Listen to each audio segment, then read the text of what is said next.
እንደምታውቁት እኔ ትዳር ከያዝኩኝ ዛሬ 27ኛ ቀኔ ነው።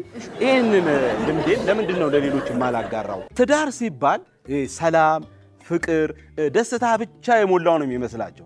ፍጹም ስህተት ነው። ትዳር ውስጥ አንዳንዴ ምን ያጋጥማል? አለመግባባት ሊኖር ይችላል። ዋናው ነገር እንዴት ነው ይሄንን አለመግባባት ይሄንን ጭቅጭቅ ልንፈታው የምንችለው? ግርማ ይህች እንግዲህ ጀመራት።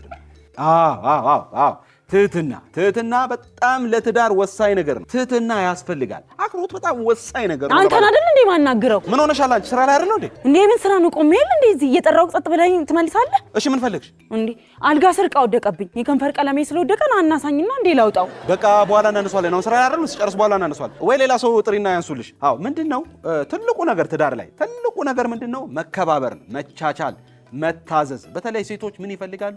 እንክብካቤ ይፈልጋሉ። እንድንታዘዛቸው ይፈልጋሉ። እንድናደምጣቸው፣ እንድንሰማቸው ይፈልጋሉ። ወዴት ነው እንዴ? እኔ አላግዝሽም። ሰው ሂጂና ጥሪና ያግዝሽ አላልከኝም እንዴ? እኔ ያለሁት እዚህ ቤት ማን ቆርጦት ነው እዚህ ቤት እኔ ያለው የሚገባው? እና ተነስ እናውጣልኝ። አልጋውን እናንሳ ስላልችልም አላልከኝም? ስለዚህ ጎረቤታችንን አቤል ልጠራው ነው። አንቺ መልስ አትስጪ። ለኔ ነው መልስ የምትሰጪኝ? ጨቅጫቃ ደግሞ ጀመረክ እንግዲህ። ማን ነው ጨቅጫቃ? ምን እንዴ? አሞን እንዴ ጀመረ ደግሞ ይጫውንስ። በትዳር ውስጥ ስንኖር ቅናት አያስፈልግም። መከባበር ያስፈልጋል። ትዳሩ ሰላማዊ እንዲሆን መደማመጥ ያስፈልጋል።